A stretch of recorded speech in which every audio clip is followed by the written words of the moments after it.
warahmatullahi wabarakatuh. Isa na sa mga majlis for Sheikh al-Marhum Ali Raza by Allah subhanahu wa ta'ala. Elevate the status of Marhum, give a place in the jiwar of Masumin alayhi salatu wassalam.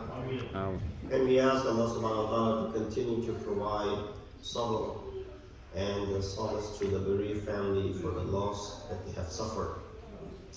For this Isa al-Sawab, about 20-25 minutes before namaz, I recited this ayat from Surah Inshiqaq, ayat number 6, in which Allah subhanahu wa ta'ala addresses insan in general. Ya ayyuhal insan. We see that in Quran, Allah subhanahu wa ta'ala addresses different groups of people. And more general the address, you find more important the message is. So when Allah subhanahu wa ta'ala speaks to mu'mineen, when Allah subhanahu wa ta'ala addresses the kuffar, the mushrikeen, there are different groups which are addressed. And then Allah addresses insan in general. So for example, when you read Surah Asr, it says, وَالْعَصْرِ إِنَّ الْإِنسَانَ لَفِي خُسْرٍ. That indeed all of mankind is at loss. So the address is so important that Allah subhanahu wa ta'ala includes, regardless of what your religious background is, regardless of the fact that you follow Islam or not, Allah is addressing you. Because you too are His makhluk, you too are His creation.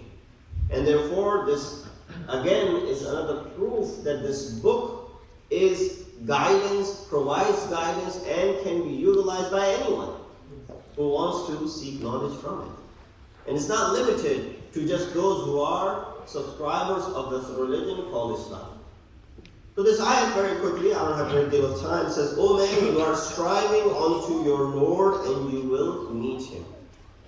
A couple of things in this ayat before I get to the actual point is that the word qad refers to strive, to work hard, to go about something while you are struggling, and when you're trying and you're striving.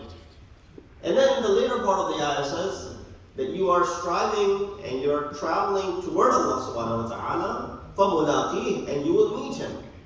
Now there comes about a shubha over here that someone might say, well, how is it that we're going to go ahead and meet Allah subhanahu wa ta'ala? Other places in the Quran as well says, وَجَاءَ رَبُّكَ صَفًّا صَفًّا, that Allah comes and they will be standing in sufuf and lanes and they will, for example, get to see Him. Some Mufassirin who are away from the maktab of Ahl-e-Bait, they thought that Allah subhanahu wa ta'ala is a physical being. And therefore it is okay to associate the fact that we can see Him one day. Not in this world, but in Qiyamah. Which is, of course, something which is refuted by Madhab Ahl-e-Tashayyu. Amir al-Mu'mineen, Imam al-Muttaqeen, Ali ibn Abi Talib. Allahumma salli ala. In Nahj al-Balagha, the very first khutbah of Nahj al-Balagha, which I'm sure majority has read, because we read the book, we start reading the book, we read the first khutbah, the second khutbah, and then if you ask, have you read the khutbah number 238? I said, no, I don't think I ever got to that khutbah. But first khutbah, I'm sure more or less everyone has browsed through. Or you may even have heard from the minbar, which talks about what? Talks about the khilqat and talks about the khaliqiyat of Allah subhanahu wa ta'ala. In which He addresses and mentions by saying that Allah subhanahu wa ta'ala cannot be pointed at. When you can't point at Him, meaning you cannot go ahead and say that Allah is confined in this space. Because if you point at Him, you have confined Allah subhanahu wa ta'ala in some sort of space, and if you do so, means you have limited Allah subhanahu wa ta'ala, but the Rabb that we believe in is unlimited. And Imam refutes this concept. Then someone asked him, "Oh Ali, have you seen the Rabb that you worship?" He says, "Lam a'bud rabban ma ara." I do not worship the Rabb that I haven't seen. He said, well, you said over there, Allah cannot be seen with these eyes. Now you're saying, I don't worship the Rabb that I haven't seen. He said, well, Allah subhanahu wa ta'ala cannot be seen with these eyes, but you can witness Him بِمُشَاهِدَةِ الْقُلُوبِ, with your hearts. The presence and the heart can witness Allah subhanahu wa ta'ala, and that's how I have seen him. But this concept of mulaqat with Allah subhanahu wa ta'ala does not mean that Allah is meeting. You know, when you go see someone and you have an appointment with someone important and you get to see their staff, they deliver the same message that they, the president or the vice president or the king was supposed to give. It is as if you have done the mulaqat with head of the state. So who are you going to see? You're going to go ahead and see the malaika. They will come, those malaika which are bound, which are responsible for taking you around and questioning. They will be the ones that you are going to be meeting. There's no way of meeting Allah subhanahu wa ta'ala, not in this world and not in the hereafter. Sallu ala Muhammad wa ali Muhammad. Allah. إِنَّ الْمَوْتَ الَّذِي تَفِرُّونَ مِنْهُ فَإِنَّهُ مُلَاقِيكُم. Something that you will be meeting is your maut.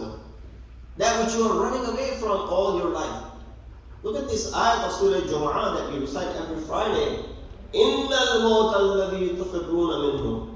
We are all, this is a reality check that Allah subhanahu wa ta'ala is telling. This is the mindset of mankind, that they are doing what? They are continuously doing farar from their maut. But no matter how much farar you do with this maut, فَإِنَّهُ مُلَاقِيكُمْ. It will come and meet you one day. And there's no running away from it. There's no deceiving this maut. Even if you were in fortified qila'ah, these fortresses which is unpenetrable, even their maut will come and visit you. There's only one dar, there's only one house upon which the Malakul Maut stood patiently asking permission to enter. He does not need permission to enter any other house. And you know whose house it was? It was the house of Bibi Fatima al-Zahra. Salamullahi alayha.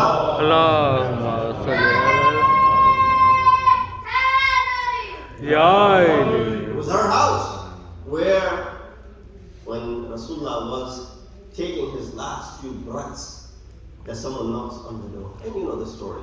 But Malakul Maut does not wait for anyone else's permission. Regardless of how bad you are interned with Malakul Maut, he will come and visit you.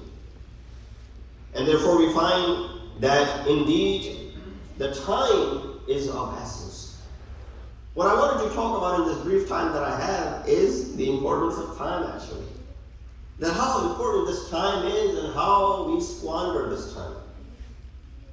A lot of time we see that when you know that you're running out of time, people who procrastinate, now they're trying to do multiple things in a very limited amount of time that they have left. You had all this time to prepare, for example, for a trip, but you delayed it until the last moment. Now you have to arrange for a ride. Now you have to make sure that you prepare your bags. Now you have to make sure that you do all the other things that you have to do in order to, for example, for you to leave for a week or 2 weeks. Someone will be at home, someone will take care of the kids, someone will be able to watch over the bills, someone will be able to take care and water your lawn. All of these things that you should have taken care of ahead of time, you delayed it. And now, very last moment, you're scrambling. You're calling here, you're calling there, you're calling this person, you're calling that person, and you're relying on other people to go ahead. You're trying to multitask. Sometimes you end up achieving, but whatever you achieve at that very last moment is not going to be of the best or the quality. Right? Because at that moment, you're just willing to get whatever you can, your hands at. But had you planned ahead of time?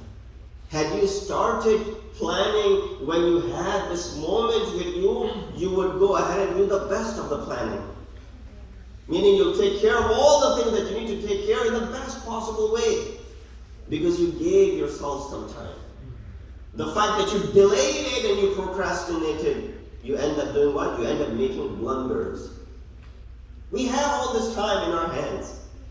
In fact, we don't know how much time we have in our hands. That's why maut is something which has been kept hidden from everyone. No one knows. وَمَا تَدْرِي نَفْسٌ بِأَيِّ أَرْضٍ تَمُوتُ. The previous ayat says, previous part says, nobody knows when they'll die, and nobody knows where their maut will take place. Have you not seen many folk who travel to different places of the world and death comes and approaches them? They didn't plan on dying there, but death approached them. Why? Because ayat says, Surah Al-Luqman, the last ayat, وَمَا تَدْرِي نَفْسٌ بِأَيِّ أَرْضٍ تَمُوتُ. No soul knows where their death will come upon. Whether it will come in this country, whether it will come next to the haram of Sayyid al-Shuhada. Right? It's your nasib, whatever is your nasib. So therefore make sure that time is not squandered. تَفَكُّرُ سَاعَةٍ أَفْضَلُ or خَيْرُ مِنْ قِيَامِ لَيْلَةٍ. You contemplate for 1 hour. It is better than standing up all night long doing the ibadat and the qiyam of Allah subhanahu wa ta'ala. Now you and I don't know how many have the ability to even do the qiyam of the night. Right? We only hear about awliya Allah who spend their nights in one sajda, in doing qiyam. The least you can do is to go ahead and contemplate. Think about the creation of Allah subhanahu wa ta'ala. Things that are in your surrounding, the purpose of your life, the reason behind this khilqat, and why are you here? Answer those questions. One of the purposes you heard in the salam that was beautifully recited, that one of the purposes is that we are blessed to be part of this maktab of Ahl-e-Bait alayhimu salatu wa salam. Allah salli ala. And you're bestowed with this ni'mat that we have Aza and Majlis Ala.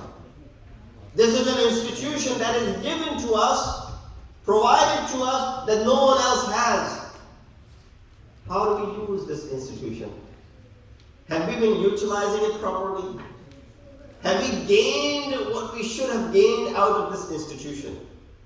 We'll be held accountable. Sayyid al-Shuhada will question that my blood was shed in the plains of Karbala, so that you can enjoy the best of the foods, you can delay the majlis al-adhan, you can harm in the process some other people, you can create controversies, you can mislead people. Is that the reason I gave my blood along with my family? Because those who were the murderers of Hussein and the companions of Hussein, they literally killed Imam. By suppressing Imam's message today, we are no better than them. They tried to suppress Imam so that his message doesn't get out. But you heard, there's nothing that can stop Ghani Hussein from ending in this world. The hayat, this gham will remain. But you and I need to play a role in this regard. Sallu ala Muhammad wa ali Muhammad.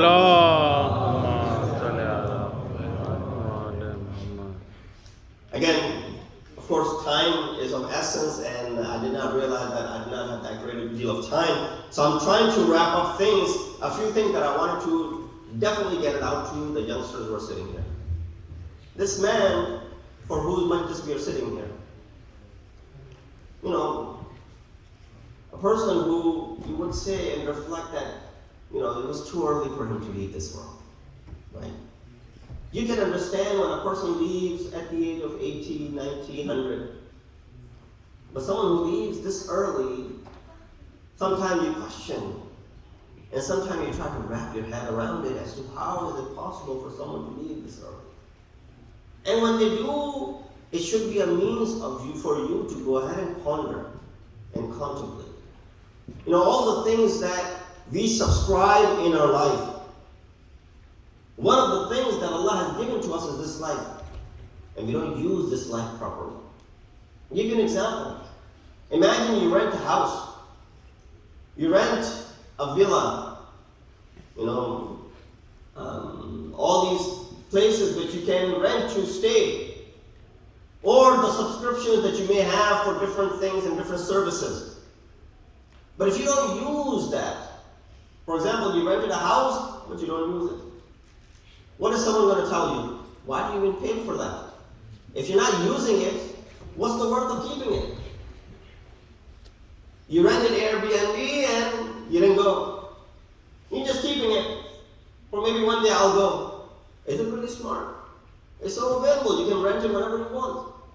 All these subscriptions that we have, for kids maybe, whether it's in the form of Netflix, whether it's in the form of Disney or Paramount or ESPN or whatever they're out there now. There are hundreds of them now. I know some people who have all of these. Did you use all of them? If you use all of them, then you're wasting a lot of time. And if you haven't, you don't use them, you're still squandering your wealth. Right? Both ways. Life is precious. Every moment counts. When do you realize this? When you only have a few moments left in your life. I'll share this last hadith with you. From the kalam of our sixth Imam, Imam Ja'far al-Sadiq. Allahumma salli ala. Imam said that, quoting the Prophet, he said, إِن قَامَتِ السَّاعَةُ وَفِي يَدِ أَحَدِكُمْ فَصِيلًا فَإِنِ اسْتَطَاعَ أَنْ لَا تَقُومَ السَّاعَةُ حَتَّى يَبْرِسَ فَلْيَبْرِسْ. Imagine Qiyamah is about to happen. And Qiyamah will happen. It's inevitable. You'll see the signs of Qiyamah. One of the signs of Qiyamah is, sayha from the sky. One of the signs of Qiyamah, the mountains will be moving. They'll be floating, as the ayah was سُيِّرَتِ الْجِبَالِ, for example. إِذَا زُلْزِلَتِ الْأَرْضُ زِلْزَالَهَا. There will be violent shaking. All of these will tell you Qiyamah is happening. When that happens, Rasulullah says this, and there is a sapling in your hand.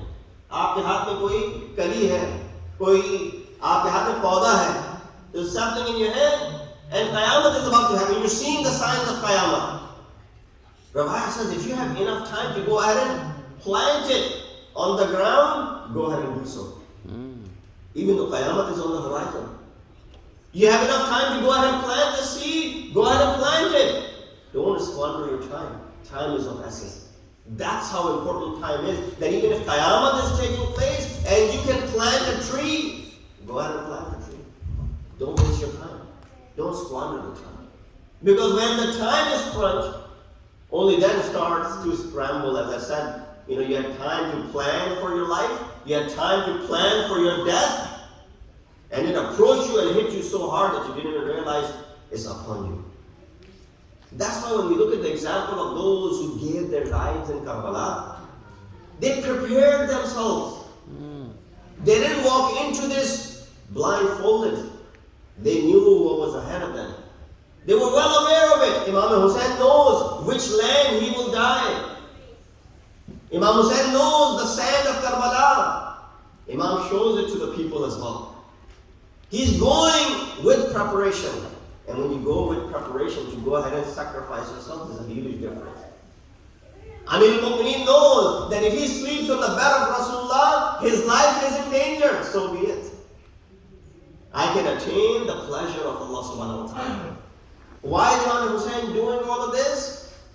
So that he can seek the pleasure of Allah subhanahu wa ta'ala. And you and I, when we have this time in our hands, our main objective should also be to please Allah subhanahu wa ta'ala. Therefore, when you look at the sacrifice of Sayyid al-Shuhada, when you look at the sacrifices of Imam's family, his son, 18-year-old Ali Akbar. Imam says to him, or he comes to Imam, "Oh father, give me the permission." Imam says, "Go ahead, my son." This son is so eager to go, Imam says, "Go ahead and get permission from the women who helped raising you. They have a right on you. Make sure that you have bid farewell to them." Ali Akbar comes to bid farewell to the women inside the tent. All the ladies and the women are looking at Ali Akbar, this man who they have raised, and now 18-year-old. His life is about to start so that he can get married and enjoy the rest of the life. But where is he headed? He's headed toward Maqtal. He's headed to go ahead and end his life in their eyes, the life is ending, Ali Akbar would respond by saying, no, my life is now extending. And he seeks permission from them. He gets on top of the horse and he moves towards the Maqtal. Hussein said, oh my son, as you move towards Maqtal, keep looking back at your old father. Ali Akbar, with the eagerness and shauq to go to the Maqtal, he forgets the wasiyat of Hussein, and he hears someone is stumbling and coming after him. He stops to look back and he sees his old father is coming